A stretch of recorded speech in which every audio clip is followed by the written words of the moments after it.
How's it going, guys? So today I'm going to take you through a deadlift transformation. Now this deadlift transformation is actually of me. The deadlift has been a movement that I have loved for a very, very long time, and unfortunately I stopped doing it for quite a long period because of injuries. I got quite severely injured, and my deadlift just never really rebuilt towards what it was beforehand. And it was also because there were mental attributes coming towards it, and also I just didn't or hadn't dedicated enough time towards actually trying to regrow it. So with this, I decided to create a deadlift specific program to try and rebuild it, not from a maximal strength point of view, but more of a muscular endurance point of view. So to put that into layman's terms, I meant I was going for more repetitions of a certain weight rather than a single 1 rep max. The reason for this is because I wanted to rebuild my foundational strength rather than trying to increase my strength straight off the bat without having any form of foundation of lifting. Because admittedly, yes, of course, my week 1 wasn't weak per se, but in the grand scheme of things, and it's something that is important to remember, strength is relative towards the individual.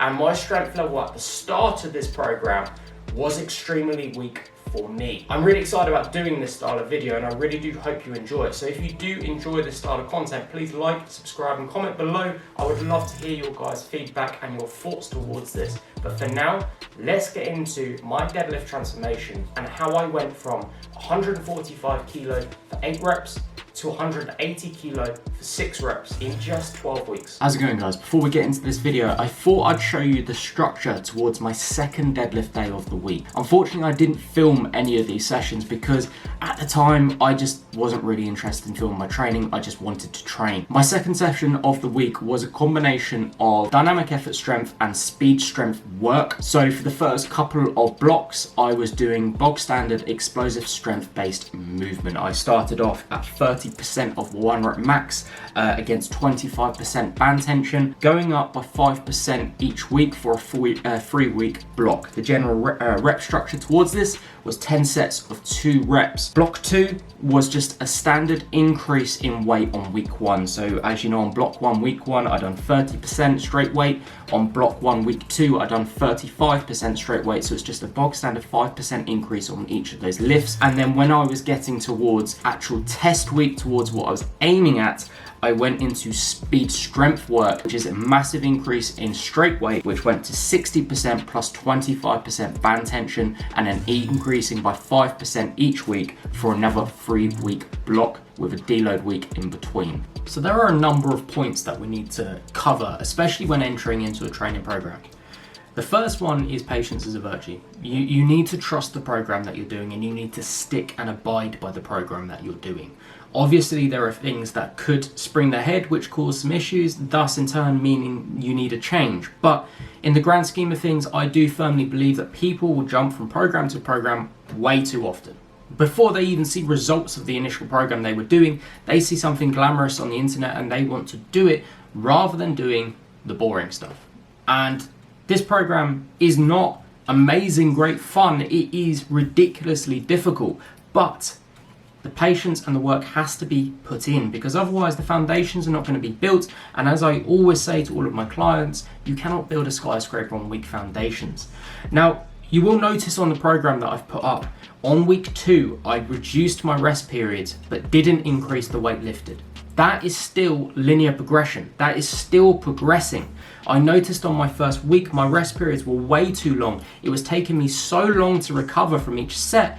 I was quite disappointed with how my conditioning was, so I decided that the next week, rather than increasing the weight, I'm going to reduce the rest periods to make the session a little bit harder, but also to increase my GPP, my overall recovery rates. I'm really pleased I did, because it really set a precedent for what's coming up in the next training block.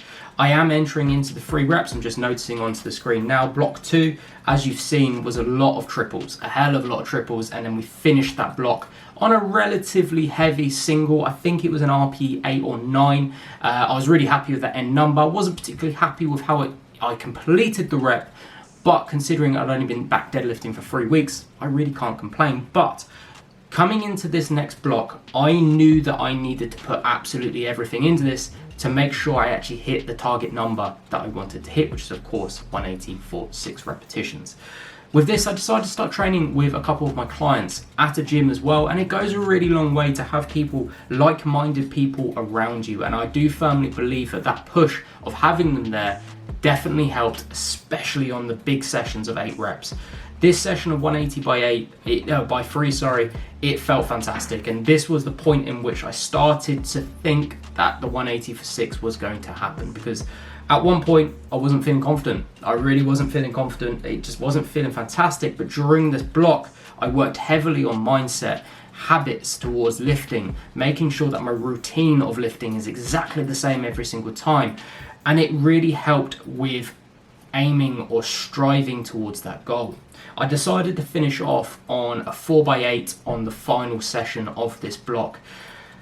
And I'm pleased I did, because it was another rep parameter within this block where I knew if I'd hit this, the likelihood is I'd be able to hit the main target number.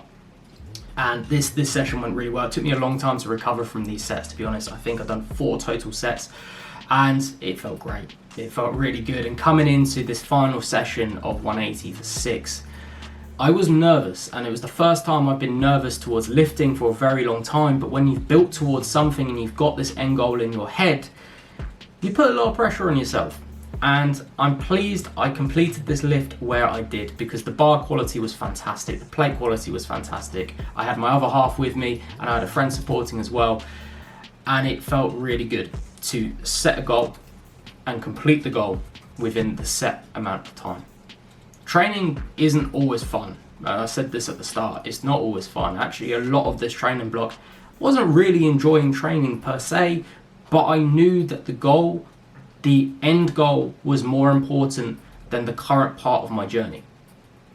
So if you're new to lifting, or even if you're a seasoned vet, you need to always love the process, or at least learn to love the process, because lifting, like everything else, whether it's jiu-jitsu, boxing, whatever you want to call it, it's all about habits. And the habits that you develop within your training block, thus in turn will come to your life in general. And this block just showed me that if you grit your teeth and get on with it, you can pretty much get whatever you want. And I wanted this set more than anything, and I got it. So achieving these goals are more than just lifting X amount of weight for X amount of repetitions. Achieving these goals is proving to yourself that you can do it. It's hitting that end goal and celebrating it. So I hope you enjoyed this video. I hope you enjoyed this style of content. If you would like to see more videos like this, please like, comment, and subscribe. This program is of course free. If you have any questions about it, please do send me a message and I'll happily answer any of them for you. I'll speak to you guys soon.